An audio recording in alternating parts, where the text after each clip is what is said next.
ప్రభువుని అనుసరిస్తూ ఉన్న వాళ్ళని చాలా తక్కువగా మాట్లాడుతూ ఉన్నారు అన్నమాట. చాలా తక్కువగా మాట్లాడుతూ ఉన్నారు. మరీ ముఖ్యంగా ఏమంటున్నారంటే గొర్రెలు ఏమంటున్నారు? గొర్రెలు యేసయ్యని నమ్ముకుని వెంబడించే వాళ్ళని గొర్రెలని చాలా తక్కువ చేసి మాట్లాడుతూ ఉన్నారు. చాలా తక్కువ చేసి మాట్లాడుతూ ఉన్నారు. ఇవన్నీ వింటా ఉన్నప్పుడు మేమేం ఆలోచిస్తూ ఉన్నామంటే యేసు ప్రభు నిజంగా తక్కువ?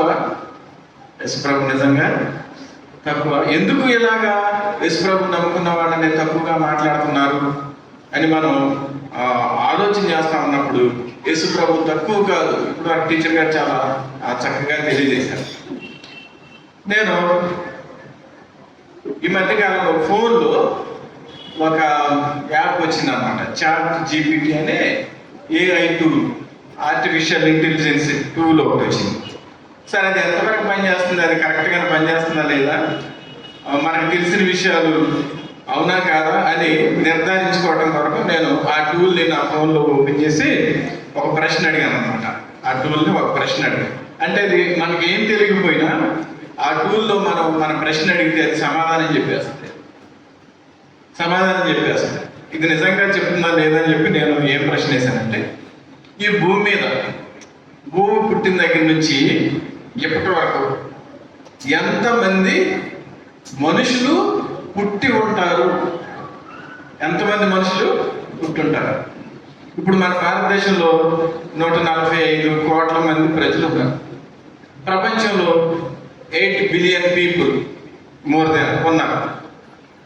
అయితే ఇప్పుడు ఉన్నవాళ్ళు కాదు, అసలు భూమి పుట్టిన దగ్గర నుంచి ఇప్పటి వరకు ఎంతమంది పుట్టుంటారు? శాస్త్రవేత్తలు, గణిత శాస్త్రజ్ఞులు వీళ్ళందరూ ఏం అంచనా వేశారు అని అడిగితే అది ఏం చేసిందంటే, మీరు అడిగిన ప్రశ్న కోసం నేను 6 సైట్లని పరిశీలించి ఆ 6 సైట్లలో నుంచి మీకు ఆన్సర్ ఇస్తున్నాను అని వితిన్ సెకండ్స్, 5-10 సెకండ్స్లో నాకు ఆన్సర్ వచ్చేసింది అనమాట. ఏమని వచ్చిందంటే 1,017,000 కోట్లు లేదా 117 బిలియన్ పీపుల్ అని చెప్పింది. ఎంతమంది? 117 బిలియన్ పీపుల్ ఇప్పటి వరకు పుట్టారన్న ఈ భూమి మీద. ఎంతమంది పుట్టారు? వాళ్ళందరూ చనిపోయారు. ఇప్పుడు బ్రతుకున్న వాళ్ళు మాత్రం 8 బిలియన్ ప్లస్ బ్రతుకున్నారు. 8 బిలియన్ వరకు మనం బ్రతుకున్నాం. తర్వాత ఇంకో ప్రశ్న, ఇంకా టీచర్ గారు చెప్పింది అవునా కాదా అని నిర్ధారించుకోవడం కోసం మరలా ఆ ChatGPTని మనం ఇంకో ప్రశ్న వేశాను. ఎంతమంది ప్రజలు పుట్టారు కదా, ఎంతమంది ప్రజలు పుట్టారు, అయితే ఎంతమంది ప్రజల్లో ప్రపంచాన్ని ప్రభావితం చేసిన 10 మంది పేర్లు నాకు కావాలి అని అడిగాను. ఏమడిగాను? ప్రపంచాన్ని ప్రభావితం చేసిన 10 మంది పేర్లు. ఇంకా ఈ ప్రపంచం ఉన్నంతకాలం వాళ్ళ ప్రజలు మర్చిపోకూడదు, ఎప్పటికీ గుర్తుండిపోవాలి. అటువంటి వ్యక్తుల పేర్లు నాకు 10 కావాలంటే అది మీ ప్రశ్నకి నేను 5 సర్వేలని 5 సైట్లని పరిశీలించాను, మీకు ఆన్సర్ ఇస్తున్నానని ఇచ్చేసింది. సర్వేలు చేశారు చాలామంది, ఆ సర్వే ఆన్సర్ని ఇచ్చింది, ఆ 10 పేర్లు ఇచ్చింది. ఆ 10 పేర్లు చదువుతూ ఉన్నప్పుడు నాకు నిజంగా చాలా ఆశ్చర్యం అనిపించింది. 10వ పేరు ఏంటంటే థామస్ ఆల్వా ఎడిసన్. ఆయన ఇప్పుడు ఈ లైట్లు వెలుగుతున్నాయి కదా, ఈ లైట్ మనం వాడుకుంటున్నామంటే దానికి మూల సూత్రం ఆయనే. విద్యుత్ బల్బుని, తర్వాత మనం వాడే ఫోన్ కూడా ఆయన మూలాధారం. దాన్ని కనిపెట్టిన సైంటిస్టు కనుక భూమి ఉన్నంత వరకు ఆయన ఎవరో మర్చిపోరు. తర్వాత 9వ పేరు కార్ల్ మార్క్స్.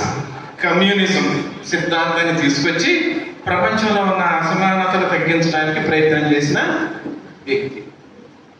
8వ వ్యక్తి గౌతమ్ బుద్ధుడు. అనగానే మనం చప్పట్లు కొట్టాలి, ఎందుకంటే తెలుసా మన భారతీయుడు.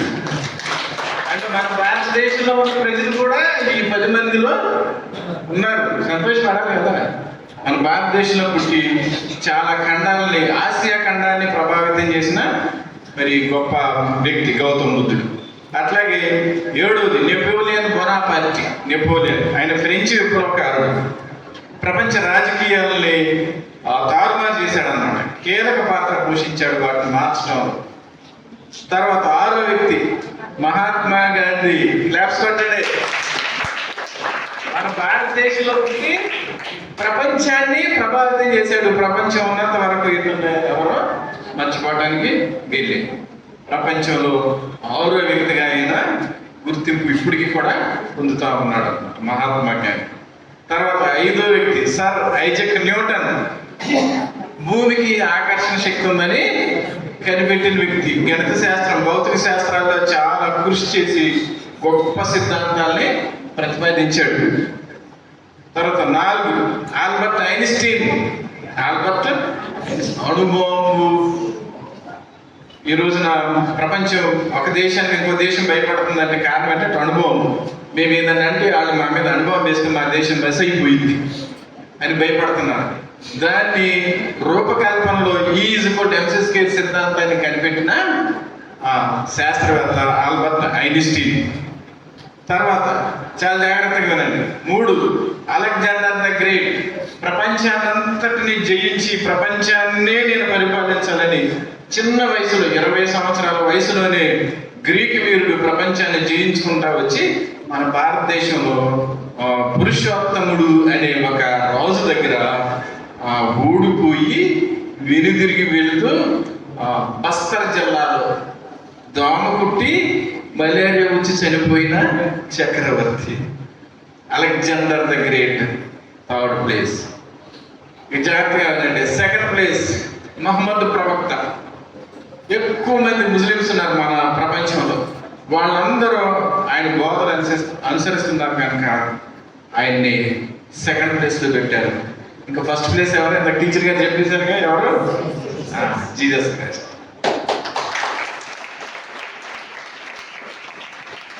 ప్రపంచానికి ప్రభావితం చేసిన గొప్ప వ్యక్తుల్లో మొట్టమొదటి స్థానంలో ఉన్నాడు. సో కనుక మనం చెప్పండి, మిమ్మల్ని ఎవరన్నా గురుమందులాగా ఆయన మీరు వెంబడిస్తున్నారంటే చెప్పండి, మై గాడ్. చెప్తే నేను అనుసరించే దేవుడు ప్రపంచంలో నంబర్ 1. నీ సంగతి నాకు తెలియదు, నీ సంగతి చూసుకొని చెప్పండి. నీ సంగతి చూసుకోండి, మీరు దేన్ని అనుసరిస్తున్నారో చూసుకోండి. బట్ మై గాడ్, ఈ రోజు నేనేం చెప్పాలనుకుంటున్నానంటే మనం అనుసరించి యేసుక్రీస్తు ప్రభువారి యొక్క విశిష్టత గురించి మాట్లాడాలనుకుంటా ఉన్నాను. ఆయన గొప్పతనం గురించి మనం మాట్లాడాలనుకుంటా ఉన్నాం. ఇక్కడ 2 రకాల ప్రజలు ఉన్నారు. ఒకరిలో ఎవరంటే యేసుక్రీస్తుని ఇప్పటికే నమ్ముకొని ఉన్న వ్యక్తులు. ఇంకా 2వ రకం ప్రజలు ఎవరంటే నమ్ముకోలేదు ఇంకా, కానీ గుడికి వస్తున్నాం. కనుక ఈ నమ్ముకున్న వ్యక్తులకి ఈరోజు ప్రసంగం చాలా ఉపయోగపడుతుంది. నేను ఎటువంటి దేవుణ్ణి నమ్ముకున్నాను అని నిశ్చయత పొందడానికి. 2వది, ఒకవేళ నువ్వు ఇంకా నమ్మకపోతే ఈరోజు ఈ వాక్యం విన్న తర్వాత ఎంత గొప్ప దేవుణ్ణి నేను ఇంకా ఎందుకు నమ్మట్లేదు, ఇంత గొప్ప దేవుణ్ణి నేను నమ్మటంలో నాకు ఎందుకు సందేహాలు ఉన్నాయి, అయ్యో అని పశ్చాత్తాపడి ఈరోజు అయినా నువ్వు ప్రభుని అనుసరించడానికి తీర్మానం చేసుకోవడానికి నీకు ఎంతో ఉపయోగపడదు. సో చూడండి, ఎందుకు యేసుక్రీస్తు మొదటి స్థానంలో ఉన్నాడు, ఎందుకు యేసు ప్రభు మొట్టమొదటి స్థానంలో ఉన్నాడు అనేది మనం ఆలోచన చేద్దాం. చాలా స్పీడ్గా, నేను తక్కువసేపు చెప్తాను, ఎందుకంటే టీచర్ గారు చాలా చక్కగా చెప్పేశారు కదా. టీచర్ గారు ఎక్కువ మాట్లాడతారు, మనం మైకి చదిలేరు కానీ రేపు ఈ టైం దాకా మిమ్మల్ని కదలలేము. సో నేను అంతసేపు మాట్లాడలేను కనుక నా ప్రసంగం స్పీడ్గానే ఉంటుంది. ఎందుకు ఆయన ఎక్కువ మంది ప్రజలు ఈ భూమి మీద ఆయన అనుసరిస్తూ ఉన్నారు, ఆయన గొప్పతనం ఏంటి అని ఆలోచించాలి. దేశం లేదు, కులం లేదు, మతం లేదు, ప్రాంతం లేదు, ఖండాలు లేవు, అందరూ ఈ రోజున యేసు ప్రభువుని అనుసరిస్తూ ఉన్నారు. ఎందుకంటే టీచర్ గారు చెప్పారు, కీరవాణి అంటా ఉన్నాడు, నేను యేసు ప్రభు. అసలు దేవుణ్ణే నమ్మని అంటాడు రాంగోపాల్ వర్మ. ఏమంటాడు? అసలు దేవుణ్ణే నమ్మని అంటాడు. ఒకళ్ళు అడిగారు, సార్ దేవుడు ఉన్నాడు అనుకోండి మీరు ఎవరు నమ్ముతారంటే ఆయన అన్నాడు, అన్ని ఆలోచించి ఒకవేళ ఉంటే దేవుడు యేసుప్రభు అయి ఉండాలని చెప్పాడు. హల్లెలూయా. అసలు దేవుడే నమ్మకం. మనకు ప్రధానమంత్రి చేశాడు ఒక ఆయన, ఐకే గుజరాల్ అని, పెద్దవాళ్ళకి తెలుసు. ఐకే గుజరాల్ అని ఒక ఆయన మనకు ప్రధానమంత్రి చేశాడు. ఆయన గురించి నేను ఒక పుస్తకంలో చదివాను. ఆయన ఏమన్నాడంటే, ఈ భూమి మీద మనుషులందరినీ నేను చూశాను, మనుషులందరినీ చూశాను, దేవుళ్ళని చెప్పబడే వాళ్ళని కూడా చూశాను. కానీ నాకెందుకు యేసు ప్రభువు గురించి ఆలోచిస్తా ఉంటే, ఒకవేళ దేవుడు మనిషిగా ఈ భూమి మీదకి వచ్చాడని చాలా మంది చెప్పుకుంటున్నారు. కొంతమంది ఎక్స్, కొంతమంది వై, కొంతమంది జెడ్ అని అనుకుంటా ఉన్నారు. నాకు వాళ్ళు ఎవరిని నమ్మబుద్ధి అవట్లా. ఒక యేసుక్రీస్తునే దేవుడు అంటే బాగుండు ప్రపంచ ప్రజలందరూ అన్నాడు. ఎందుకంటే దేవుడికి ఉండవలసిన లక్షణాలన్నీ ఆయనలో ఉన్నాయి. I believe Jesus Christ as a God అని ఆయన చెప్తా ఉన్నాడు. తర్వాత మహాత్మా గాంధీ ఏమన్నాడంటే, Jesus is the most active and living influence in the world today. అంటే ఇప్పుడు ప్రపంచంలో ఉన్న ప్రజలందరిలో యేసుక్రీస్తు ప్రభువారు మాత్రమే ప్రపంచ ప్రజల్ని ప్రభావితం చేయగలుగుతా ఉన్నారు. ఇంకెవరు చేయలేకపోతా ఉన్నారు, యేసుక్రీస్తు ప్రభువారే అని ఆయన అంటా ఉన్నాడు అన్నమాట. నువ్వు యేసుక్రీస్తుని ఎందుకు నమ్ముతావు అని ఆయన అడిగితే ఆయన ఏం చెప్పాడంటే, యేసుక్రీస్తు దేవుడో కాదో మీరు నన్ను అడగొద్దు, ప్లీజ్ నన్ను అడగొద్దు. కానీ యేసుక్రీస్తు కొండ మీద చేసిన ప్రసంగం ఉందే, అది నేను చదివిన తర్వాత ఈయన కాక దేవుడు ఇంకెవరై ఉంటారు? ఇటువంటి మాటలు దేవుడు తప్ప ఎవరు చెప్తారు? కనుక I believe Jesus as a God, నన్ను అడగొద్దు, ఆయన ఖచ్చితంగా దేవుడు అయి ఉంటాడని చెప్పిన వ్యక్తి. ఇంకా మనం ఇలా చాలా చెప్పుకుంటూ వెళ్ళొచ్చు. మన భారతదేశంలో స్వామి వివేకానందుడి గురించి ఆలోచన చేస్తే, బైబిల్లో ఆయన ఒకసారి అమెరికా వెళ్ళాడు. అమెరికా వెళ్ళి చికాగోలో మన భారతదేశం యొక్క సంస్కృతి సంప్రదాయాల గురించి మాట్లాడినప్పుడు ఆయన ప్రసంగాన్ని ప్రపంచ దేశాలలో ఉన్న పెద్దలందరూ చాలా మెచ్చుకున్నారు. ఆయన మెచ్చుకున్న తర్వాత ఒక విలేకరు వచ్చి, మీరు మా చికాగో వచ్చారు కదా, క్రైస్తవ దేశంలోకి వచ్చారు, అయితే మీరు యేసు ప్రభు గురించి ఒక మాట చెప్పండి. మీరు చక్కటి ప్రసంగం చేశారు, యేసు ప్రభు గురించి మీరు ఏమనుకుంటున్నారు? మీరు యేసు ప్రభు గురించి ఏమనుకుంటున్నారు? యేసు దేవుడా కాదా? ఒక మాట చెప్పండి అంటే ఆయన ఏమన్నాడంటే, మీరు దేవుడైతే దేవుడని చెప్పండి, కాదంటే కాదని చెప్పండి అంటే ఆయన ఏమన్నాడంటే, నేను కూడా బైబిల్ చదువుతాను, బైబిల్లో నన్ను బాగా ఆకర్షించిన విషయం ఏంటి తెలుసా? ఒక అమ్మాయిని వ్యభిచారం చేసిందని ప్రజలందరూ రాళ్ళు పెట్టి కొడతా ఉంటే యేసు ప్రభు ఆమె మీద ప్రేమ చూపించి క్షమించిన దేవుడు. మరొకసారి ఇంకొక స్త్రీ ఏం చేసిందో తెలుసా? యేసు ప్రభు ప్రేమని, ఆయన గొప్పతనాన్ని ఆ అమ్మాయి గుర్తించి ఆయన పాదాల దగ్గరికి వెళ్ళి కన్నీళ్లు కాచి ఆమె కన్నీళ్లతో యేసు ప్రభు పాదాలు కడిగి తన తల వెంట్రుకలతో తుడిచింది. ఒకవేళ యేసు ప్రభు టైంలో నేను పుట్టుంటే, ఆ ఇజ్రాయెల్ దేశంలో నేనుంటే, యేసు ప్రభు నాకే ఎదురైతే ఆ అమ్మాయి కన్నీళ్లు కార్చి పాదాలు కడిగింది. నేనైతే నా గుండెని చీల్చి రక్తంతో ఆయన పాదాలు కడుగుతానని చెప్పాడు. ఎందుకంటే అటువంటి వ్యక్తిని, అటువంటి దేవుడిని నేను ఎక్కడ చూడలేదు. నేను హిందూ సనాతన ధర్మాన్ని అనుసరిస్తాను, బట్ యాజ్ ఎ గాడ్గా యేసుక్రీస్తుని మాత్రమే నేను అంగీకరిస్తానని ఆయన చెప్తా ఉన్నాను. తర్వాత నెపోలియన్ బొనాపార్ట్, నాకు చెప్పాను కదా 7వ స్థానంలో ఉన్న వ్యక్తి, ఆయన ఏమంటాడంటే, I know men and I tell you that Jesus Christ is no men men. అంటే నాకు మనుషుల గురించి తెలుసు, నేను ఒక విప్లవకారుడిగా, చక్రవర్తిగా నాకు ప్రజల గురించి తెలుసు, కానీ యేసుక్రీస్తు గురించి కూడా తెలుసు. ఏ వ్యక్తిని యేసు ప్రభువుతో పోల్చలేము.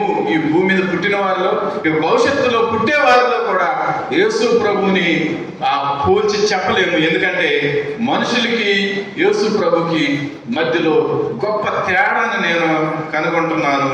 ఆయన ఖచ్చితంగా దేవుడై ఉంటాడు, కనుక ఆయన్ని మనుషులతో పోల్చొద్దు, ఏ మనుషుడిని యేసు ప్రభుతో పోల్చొద్దని నెపోలియన్ బోన్ అంటాడు. ఇంతకీ ఎవరిని యేసుక్రీస్తుతో పోల్చగలం చెప్పండి? మన భారతదేశంలో ఉన్నవాళ్ళు ఎవరైనా పోల్చగలము? ప్రపంచంలో ఉన్నవాళ్ళు ఎవరినైనా పోల్చగలము? నేను దేవుణ్ణి అని చాలా మంది చెప్పుకున్నారు. ఎవరినైనా తీసుకొచ్చి యేసు ప్రభు పక్కన పెట్టి పోల్చగలము? ఏ మానవునైనా పెట్టి పోల్చగలము? పోల్చలేము. ఎందుకంటే యేసుక్రీస్తు విశిష్టమైన వ్యక్తి, యేసుక్రీస్తు ప్రత్యేకమైన వాడు. ఈరోజు ప్రపంచం మొత్తం ఆయన గురించి క్రిస్మస్ సెలబ్రేట్ చేస్తూ ఉంది. మతంతో సంబంధం లేదు, కులంతో సంబంధం లేదు, ఆఖరికి ఆర్ఎస్ఎస్ సంస్థలో కూడా ఈ రోజున రామకృష్ణ మఠంలో క్రిస్మస్ సెలబ్రేషన్ చేసుకుంటా ఉన్నాడు.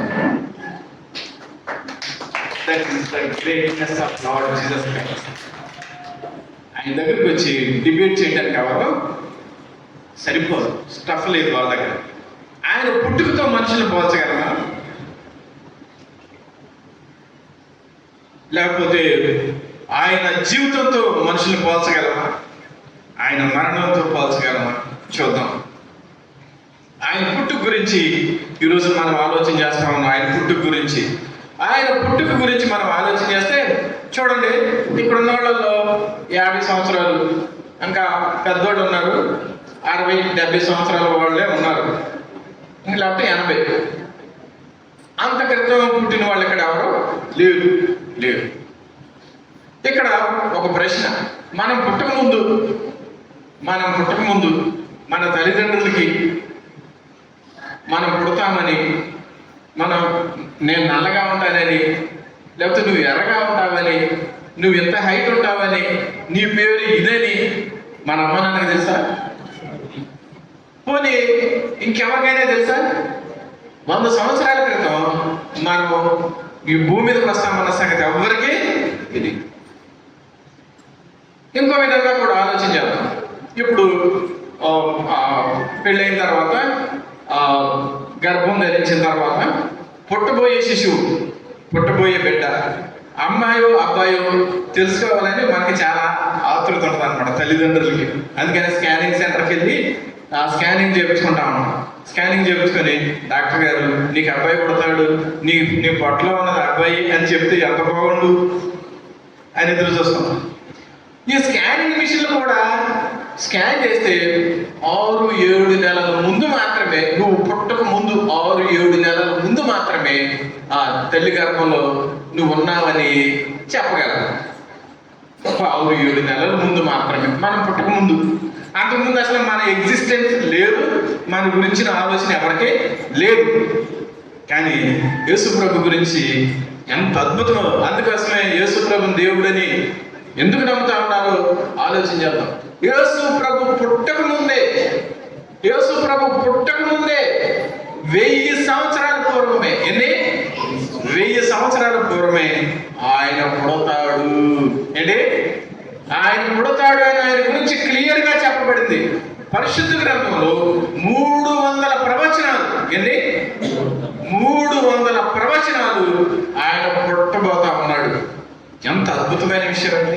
300 సంవత్సరాల ముందే ఆయన పుట్టబోతా ఉన్నాడు అని ప్రపంచానికి ప్రవక్తల ద్వారా దేవుడు తెలియజేశాడు.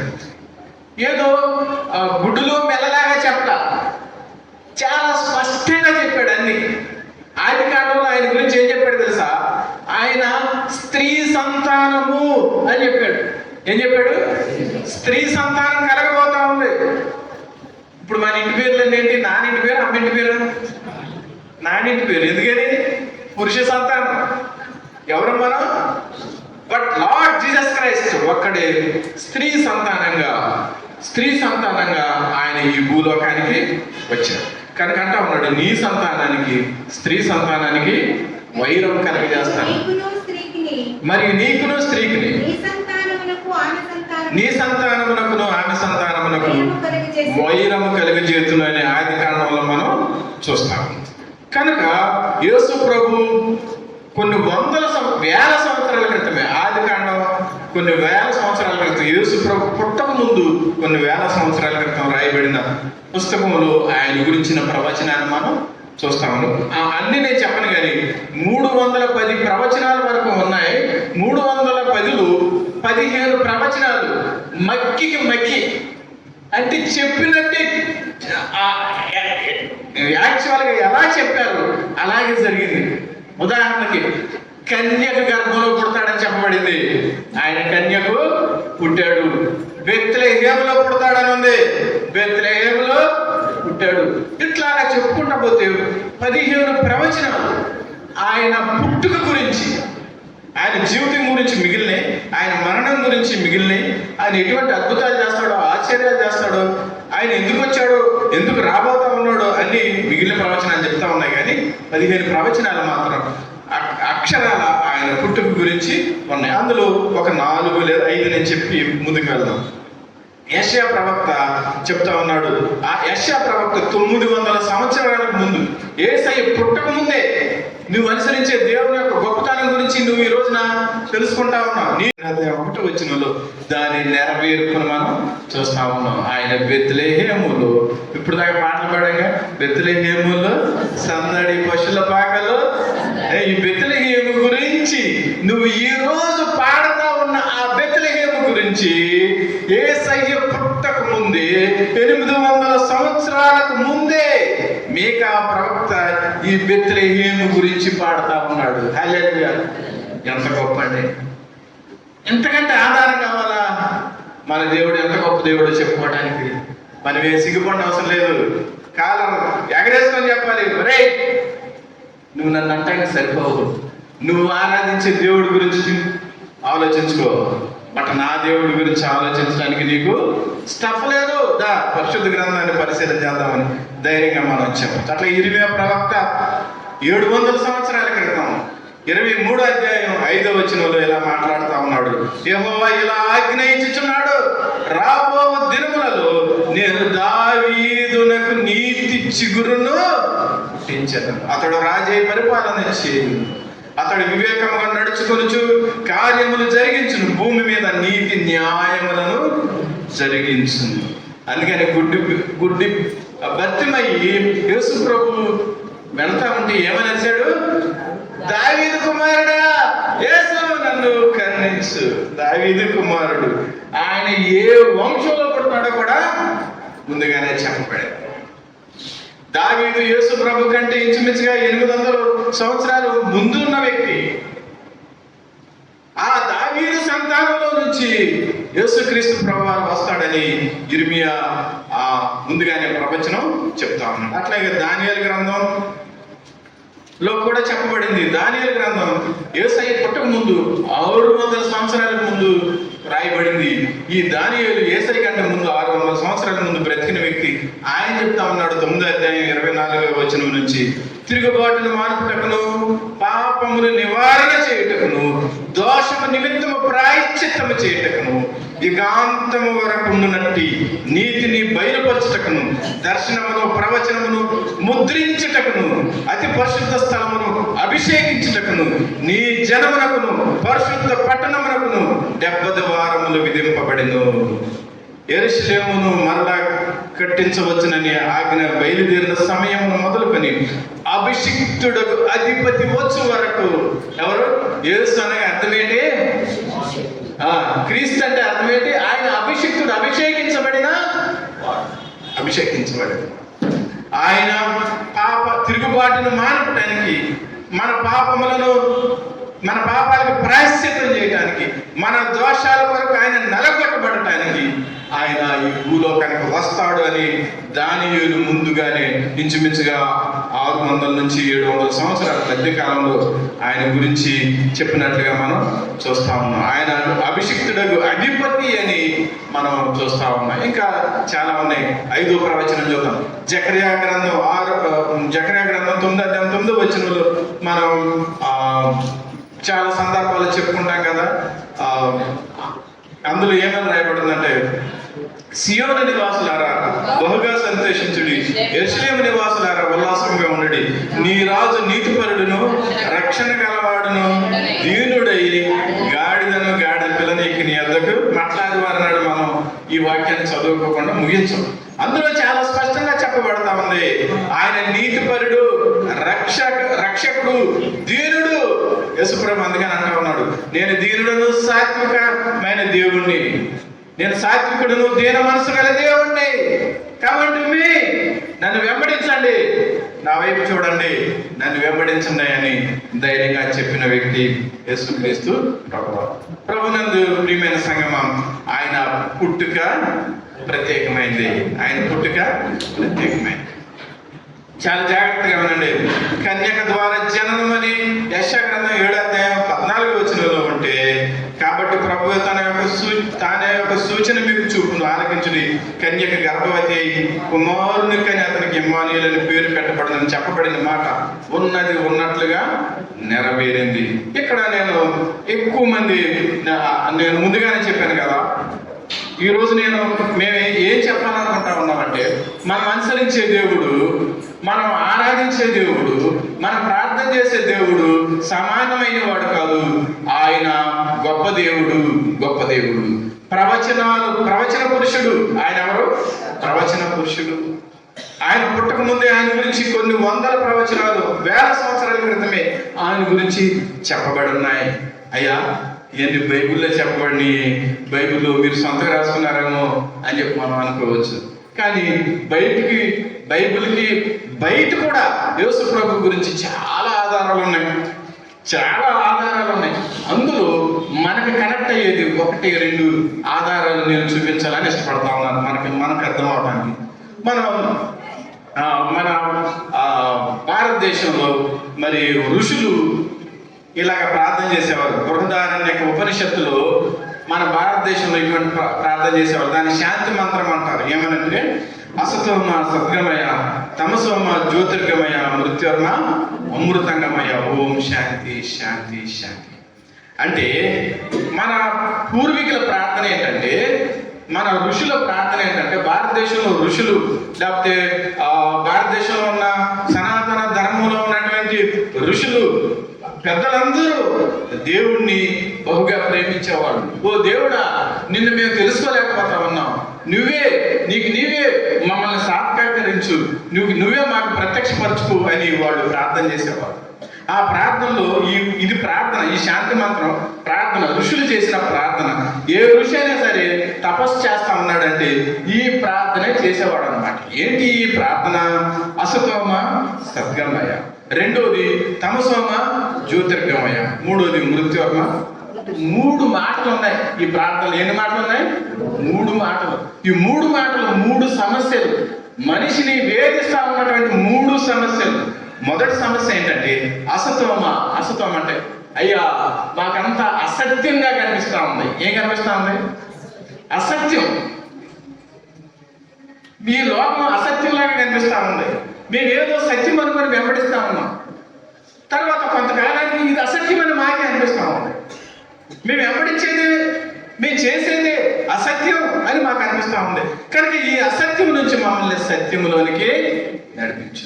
రెండోది తమసోమ జ్యోతిర్గమయ. తమస్సు అంటే చీకటి అంటే అంధకారం అంటే పాపం. మా హృదయంలో అంధకారం ఉంది, మా హృదయంలో పాపం ఉంది, అది మాకు తెలుస్తూ ఉంది. మా అమ్మ మా నాన్న నాకు చెప్పనవసరం లేదు, మా పాస్టర్ గారు నాకు చెప్పనవసరం లేదు, లేదా మత బోధకులు ఎవరో చెప్పనవసరం లేదు, నాకే తెలుస్తూ ఉంది. ఎందుకంటే నాకు చెడ్డ ఆలోచనలు వస్తూ ఉన్నాయి, నా హృదయంలో నుంచి చెడేదో నన్ను ప్రేరేపిస్తూ ఉంది.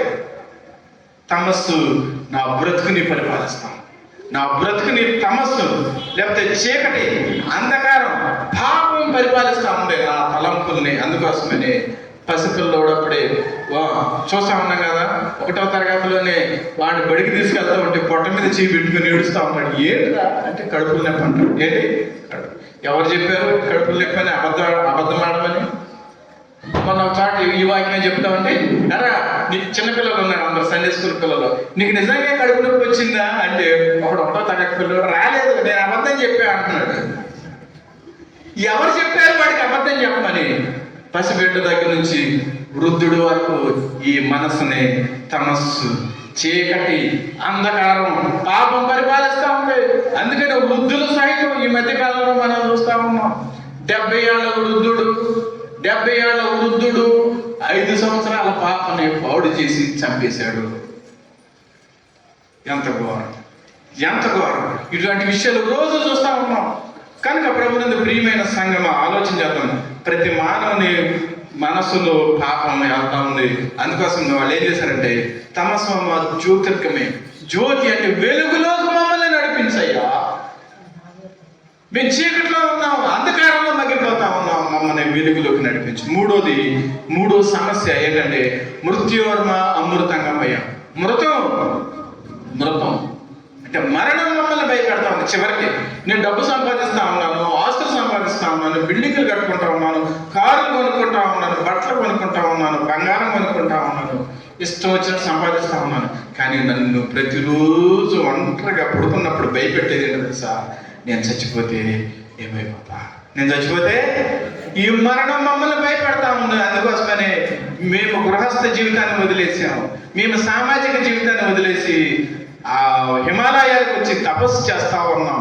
అసతోమ సద్గమయ, తమసోమ జ్యోతిర్గమయ, మృత్యోమ అమృతంగమయ. మేము ఈ మృత్యు భయం చేత మేము పరిపాలించబడతా ఉన్నాం. అమృతాన్ని మాకు దయచేయి. అమృతంగమయ అంటే అమృతం, మృతము లేనిది, మరణం లేని స్థితిలోనికి మమ్మల్ని తీసుకెళ్ళు అని వాళ్ళు ప్రార్థన చేస్తామంటే దేవుడు వారి ప్రార్థన విన్నాడు. దేవుడు వారి ప్రార్థన విని మన ఋషులకి ఒక చక్కటి ప్రత్యక్షతనిచ్చాడు అన్నమాట. చక్కటి ప్రత్యక్షత. ఆ ప్రత్యక్షతలో వాళ్ళు ఇప్పుడు కూడా దాన్ని మనం జపిస్తా ఉన్నారు. సహస్రనామ స్తోత్రమై ఇప్పుడు కూడా జపిస్తా ఉన్నారు. చాలా మంది ఒకవేళ ఎక్కడున్న వాళ్ళు కూడా జపించి ఉండొచ్చు సహస్రనామ స్తోత్రం. అందులో ఏముంటుంది అనేది నేను మీకు తెలియజేస్తాను. అందులో ముఖ్యంగా ఒక 7 విషయాలు మన ఋషులు కనుగొన్నారు. దేవునిలో ఉన్నటువంటి గొప్ప విషయాలు మన ఋషులు కనుగొన్నారు. ఆ విషయాన్ని నేను మీకు తెలియజేస్తాను. దయచేసి వీడియో ప్లే చేద్దాం. నేను వీడియో పెట్టిన తర్వాత